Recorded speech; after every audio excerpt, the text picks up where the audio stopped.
bertemu lagi bersama saya Gede Sutaryana untuk membahas secara tuntas soal UTBK dan SBMPTN.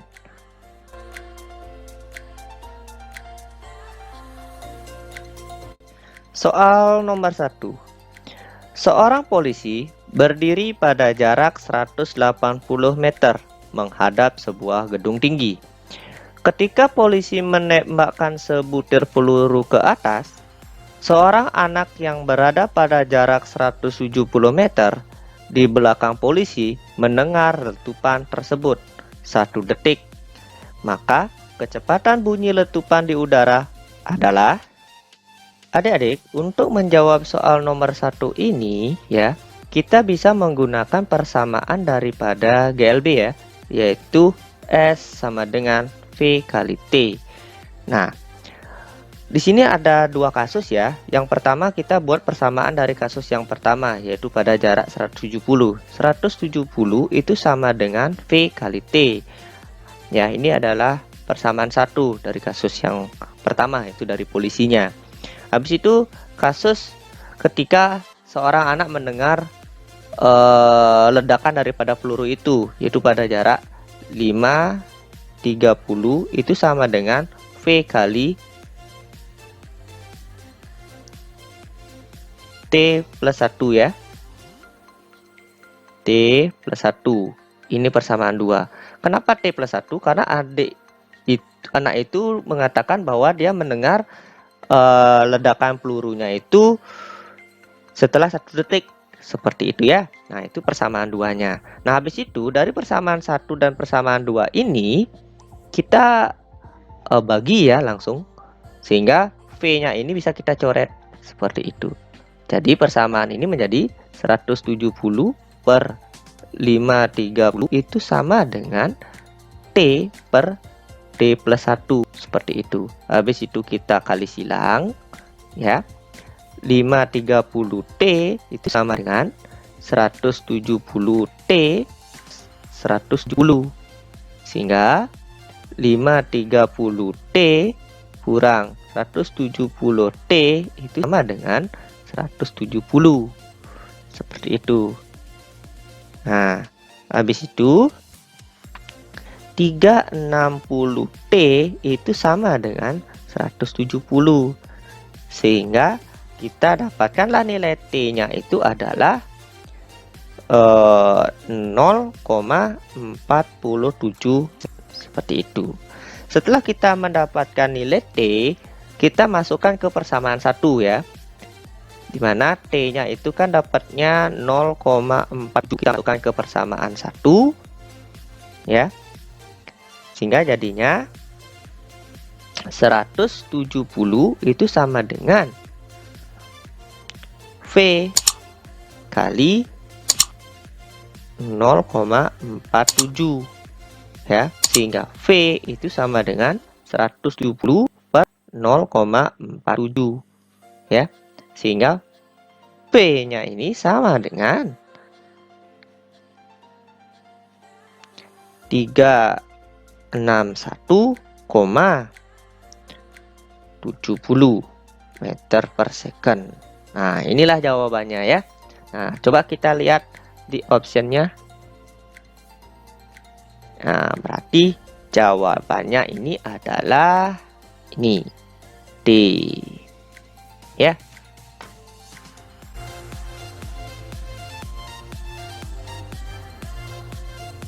Oke adik-adik, sekarang kita membahas soal nomor 2 ya.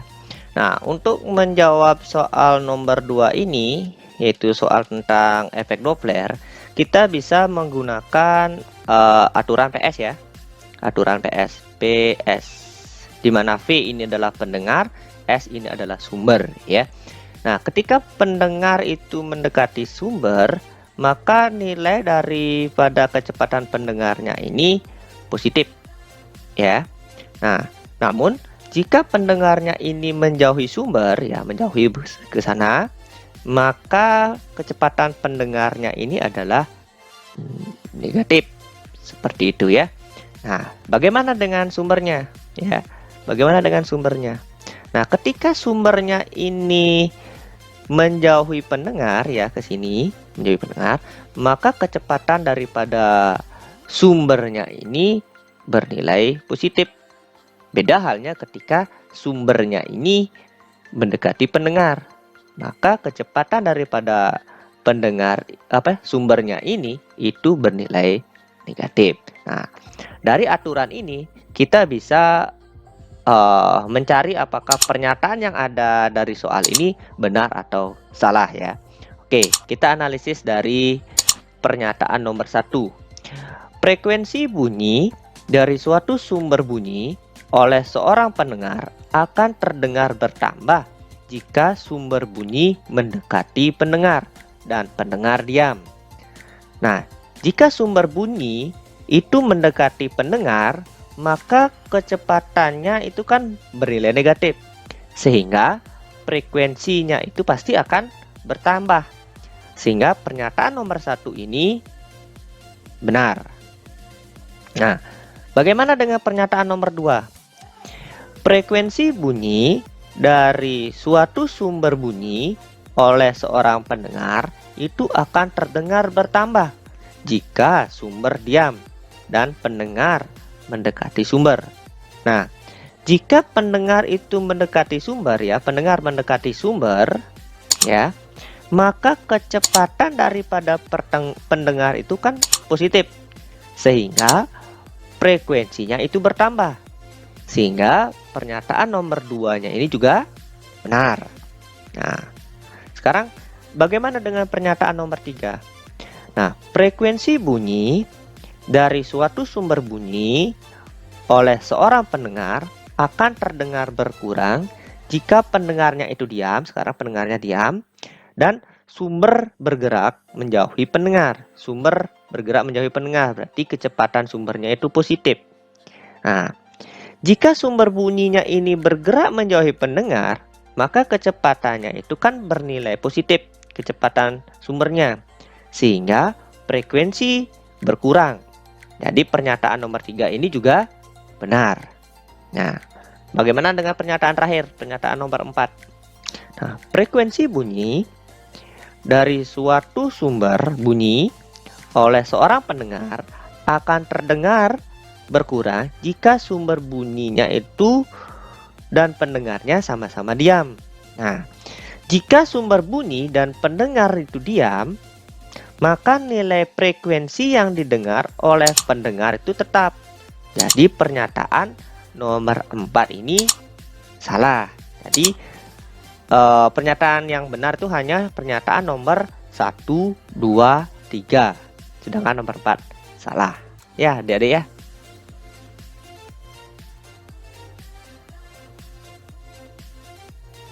Baiklah adik-adik, sekarang kita bahas soal nomor 3 ya.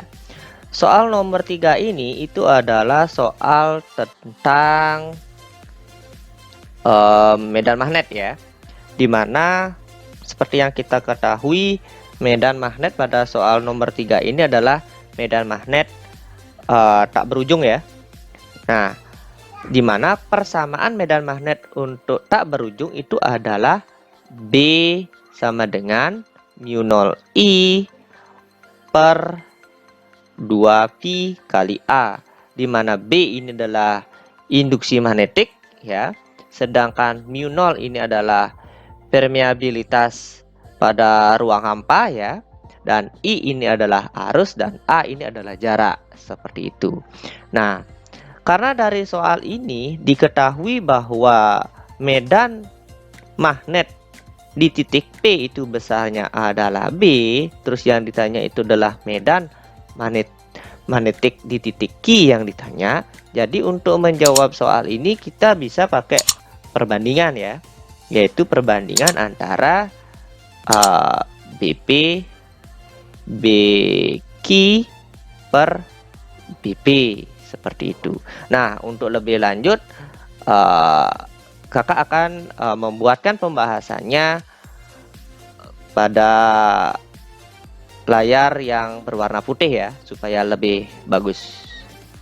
Baiklah adik-adik, kakak akan membuatkan pembahasan soal nomor 3-nya ini ya. Seperti yang kakak katakan tadi, bahwa induksi magnetik pada kawat lurus tak berujung itu besarnya adalah B sama dengan mu 0 kali I per 2 kali A ya.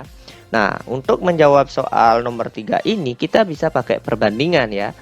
Yaitu BQ per B itu sama dengan mu 0 I per 2 pi A Q per mu 0 I per 2 pi AP seperti itu ya, sehingga B Q per BP ya itu sama dengan mu 0 I per mu 0 I kali 2 pi AP per 2 pi AK ya, dimana mu 0 I nya ini bisa kita coret sehingga BQ per BP itu sama dengan 2 pi AP per 2 pi AI. Nah, 2 pi nya ini pun juga kita bisa coret sehingga BQ per BP itu sama dengan AP per I seperti itu. Nah, dari soal kan kita sudah tahu bahwa nilai daripada BP itu sama dengan B, berarti BQ per B itu sama dengan AP nya itu nilainya kan 2 per akinya itu nilainya 1. Nah, jadi kita tinggal kali silang ya, sehingga BQ itu sama dengan 2B.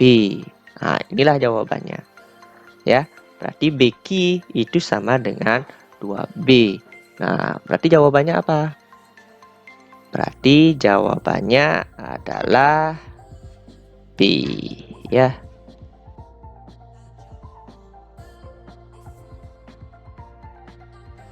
Baiklah adik-adik, sekarang kita akan membahas soal nomor 4 ya.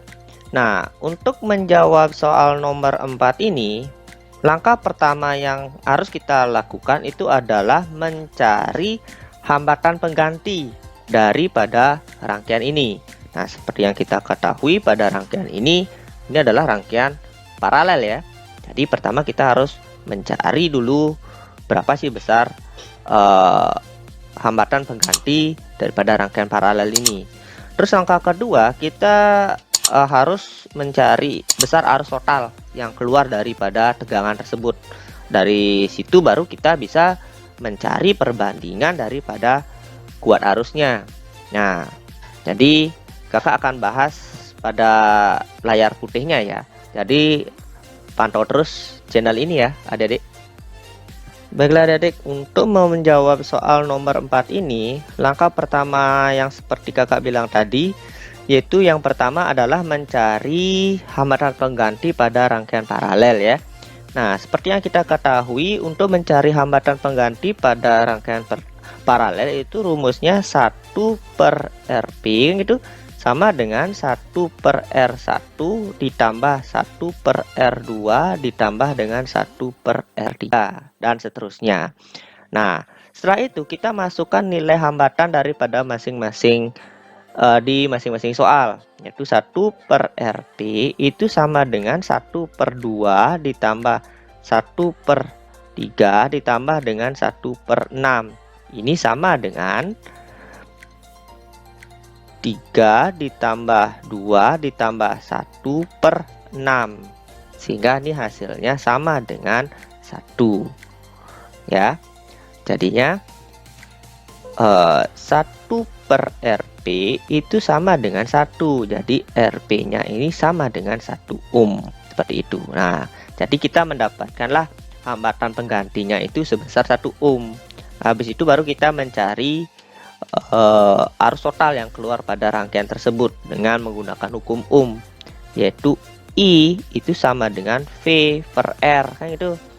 Nah, sehingga kita masukkan nilainya 12 dibagi dengan 1. Ini hasilnya 12 per. Nah, berarti arus total yang keluar dari rangkaian ini itu adalah 12 ampere ya. Nah, karena rangkaian ini adalah rangkaian paralel, jadi perbandingan arusnya itu bisa kita tuliskan I1 banding I2 banding I3 itu sama dengan 1 per R1 banding 1 per R2 banding 1 per 3. Seperti itu. Sehingga bisa kita tuliskan jadinya 1 per 2 itu sebanding 1 per 3 banding 1 per 6. Seperti itu. Ya. Sehingga bisa kita langsung cari I1-nya ya, itu sama dengan 3 per 6 dikali dengan 12. Sehingga hasilnya adalah 6 ampere. Habis itu I2-nya itu sama dengan 2 per 6 ya, dikali dengan 12. Itu sama dengan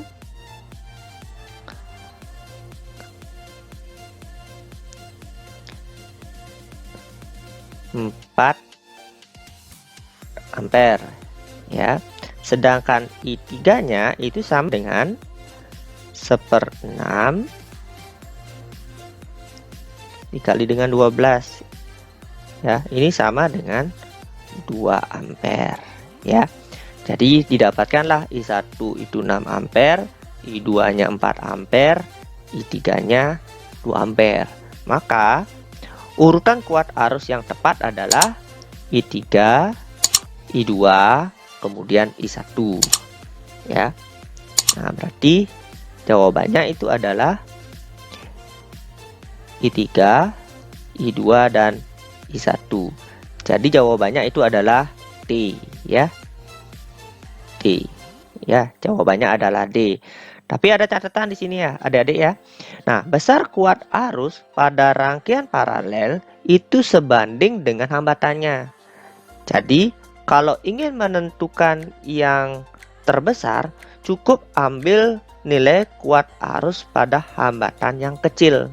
Itu catatan yang bisa kakak berikan pada soal ini ya, adik-adik.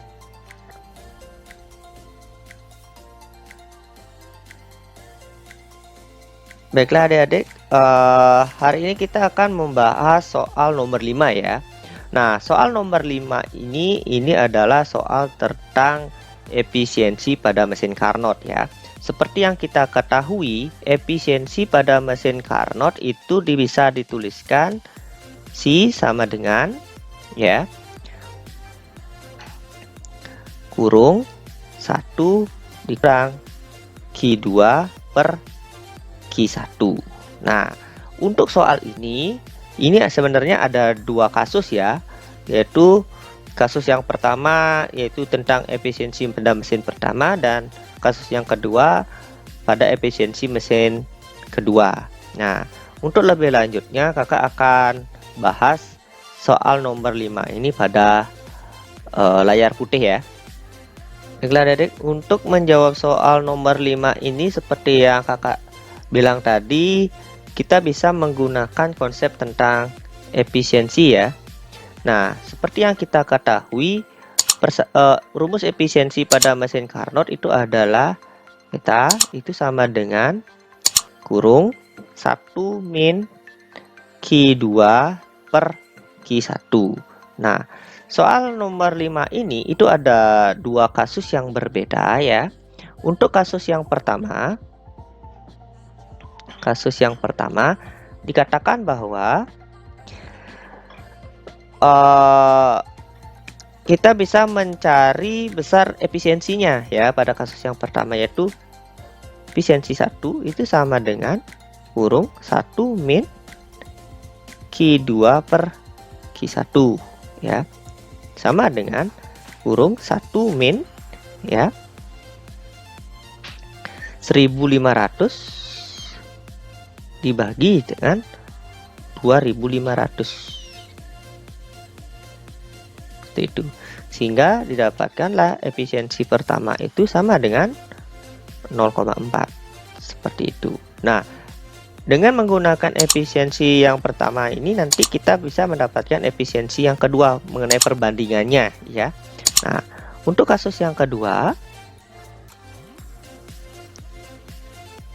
ya, efisiensi 2 itu sama dengan 1 min Q2 per Q1. Ini sama dengan 1 min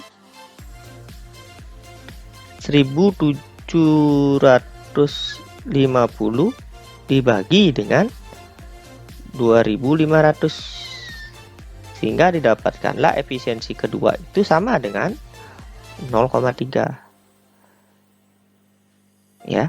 Maka perbandingan efisiensi 1 dan 2 itu adalah efisiensi 2 itu sama dengan 3/4 efisiensi 1 ya, atau bisa kita tulis 3/4 ya efisiensi semula, seperti itu ya.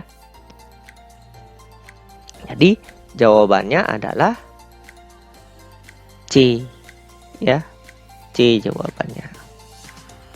Adik-adik jika ingin mengetahui pembahasan soal UTBK dan SBMPTN secara lengkap, maka pantau terus channel ini ya. Terima kasih.